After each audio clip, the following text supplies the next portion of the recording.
Okay, you're gonna have to put down your meal of oatmeal, chicken hearts, and blueberries because I have 5 questions to answer. I am the guru here. He's walking somewhere.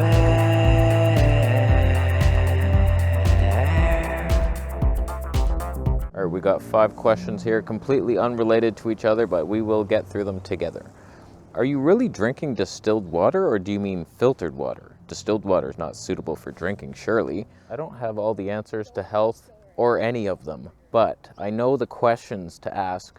And distilled water, your arguments, I've heard them all. It's dead water. I've heard that one. Can you kill water? Doubt it.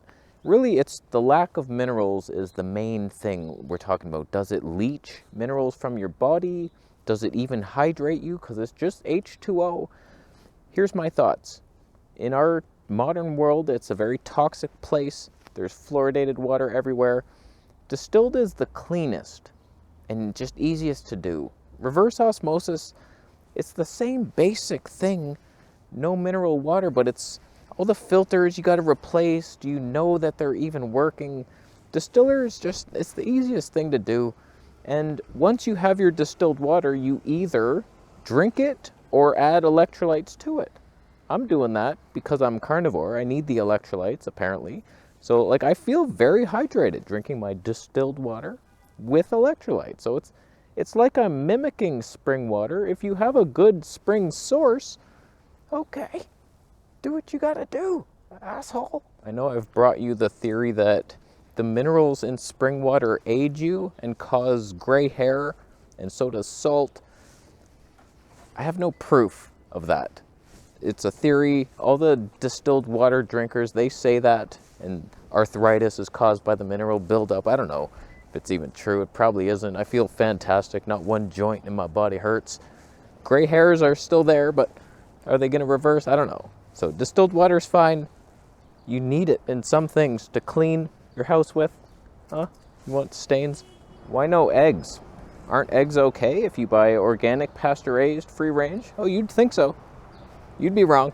Look, there's nothing wrong with eggs. Eggs are a fantastic, super healthy food, but so many people have egg allergies. I don't know if it's to the GMO corn that the most chickens are fed. It could be that, but it's just one of those questionable foods when you're looking to eliminate every problematic food out there. You go carnivore or you're on nothing but rice and bananas, something stupid like that. You eliminate eggs, dairy, grains, nuts and seeds. You eliminate the problematic foods, and so many people just react to the egg whites especially. Some can handle the yolks, but not the whites. You hear this all the time. So like, if you're just starting your healing protocol, why guess? Why just assume, oh, eggs might be okay for me? They're likely not. Likely not. It's one of those foods that when your gut is fully healed, then you add them back and see, are you getting like acne, bloating, constipation, ripped hemorrhoids, angry hemorrhoids, something like that. You'll know, okay, eggs are a problem right now. And then once you're able to digest them with no symptoms, you almost like you know you're healed. And then it's like an easy, fun food. I miss eggs. I'm not gonna lie to you, they're fun. Fry up a couple eggs and you have that with your meat. It's like the ultimate thing. Good source of calcium, lots of cholesterol in there to build your body. So like, fantastic food on paper, but just so many people have problems with them. If you're confused and trying to heal something, just get rid of them for now and then test them later on. Which diet do you have the best libido? Never hear you talking about that. Are those the questions you're gonna ask me? Oh buddy. I have a lot of thoughts on this. In my opinion, the diet that gives you the most libido is not good for your longevity. You have 2 options. Put everything into your sperm and create a super baby, or repair your own body. And those are the 2 ways you can go through this world. And it's just, the more you spread your seed, the less energy you have. Like, it's not good for men to just be throwing it out there all the time.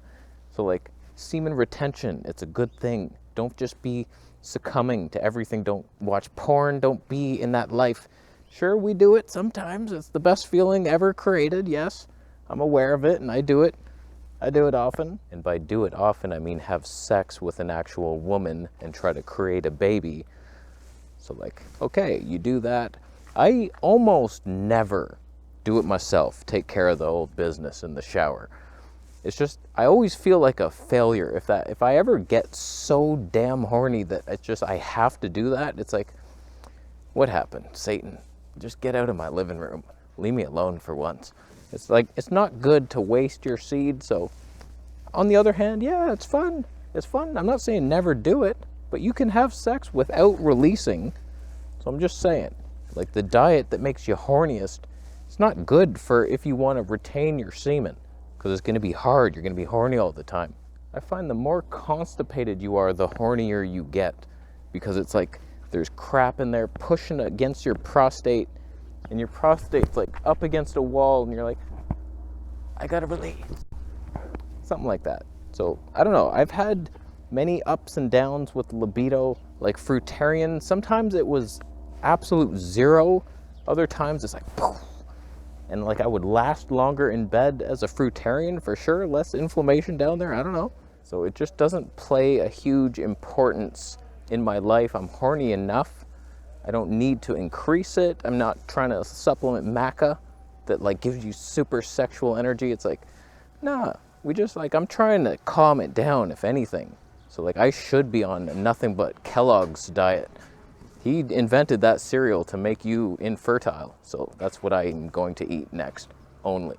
Is it your mesh or another physical problem that restricts the movement of food through your colon? It makes sense how any amount of bulk would make that worse. There's a lot of problems in the old belly. My bowels are so unpredictable, I never know what's gonna happen. Today was just a floodgate of diarrhea and everything released, and I was like, okay, thank you. Like I just did another dry fast, so I'm trying to do them weekly, every Sunday. This one was a little harder, if I'm being honest. I was just a little hungrier. The breatharian instincts aren't really kicking in quite yet, but I'm working on it. And so like I did that, and then, I don't know, I just flushed everything today. And my main problem, I have a couple problems. One is I don't seem to ever have a complete release. Do you know that feeling where it's like you're going and it's like, okay, there's still some in there. That's my main issue. It's like a structural thing in my anus, maybe. I don't know. It's the most annoying feeling in the world to still have poo in your gut when you're like, and then it's just you want to punch. And sometimes things are flowing so perfectly, it's hard to predict. That's why sometimes I'll have a perfect, complete bowel movement. It's like, there we go. And then the next time it won't be that at all, and I didn't change my foods. So it's like, I don't know how much of a role this hernia mesh is playing, but it's not something I can even deal with right now. It's because I found 2 people who are capable of removing this thing. One retired, and the other was in the States. I would have had to pay like $10,000, but his clinic closed down. The only 2 people I know of in Ontario that can actually do that, even though there's the Shouldes Clinic in Toronto, hernia experts, they won't remove a mesh. So it's like, I don't know how do you even go about that surgery? Who will do it? And this is heavy. Say I was to get that surgery, that could get much worse. Like right now, things are good. I rarely feel it. The odd time it'll just get a bit inflamed and I can tell there's something there, it's not right. But usually there's no pain here. Everything's good right now.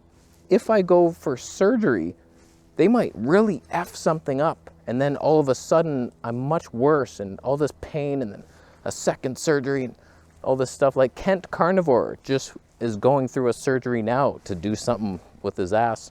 He had the bag, his colon removed, so like he has to go in and fix something. God bless you, my young lad. I hope you end up like perfect. From that point on, they attach your intestines to your ass or something, however they do it with duct tape and stuff. I hope he survives it and feels fantastic later. Me and him are very similar. We both had colitis, we were both window cleaners, and we're both on the carnivore diet now. A good man right there. So I hope he does well in his surgery, but that's the kind of thing that I'm trying to avoid.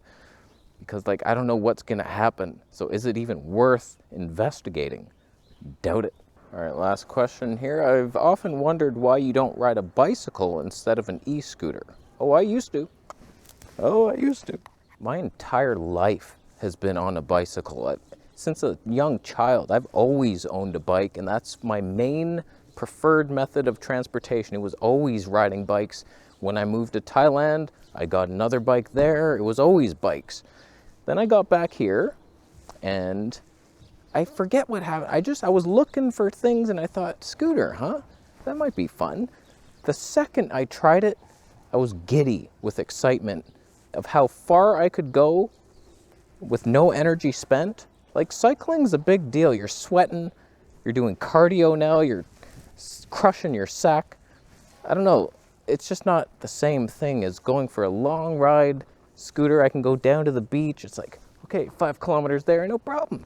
And then I go make videos, it's all cool. Bike, that takes so much effort. You gotta refuel, all kinds of stuff. So I've been on far rides that I never would have done on a bike.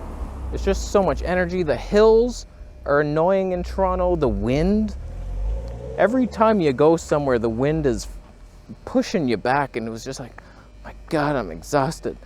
And the maintenance of a bike, all the frickin' chain oil, the flat tires, I don't have to do anything on my scooter. They're very just low maintenance, nothing. You pump the tires once every couple weeks or a month, and it's like, that's it. We're done. You plug and go, and it's so easy and fun. And it's still somewhat of an exercise. You're standing, and sometimes I'm doing the calf raises on there, little half squat, boom, boom, boom. You can do stuff. It's much easier, and it does make me lazy, I'll be honest with you, but like right now, I'm going to No Frills to get a bunch of beef.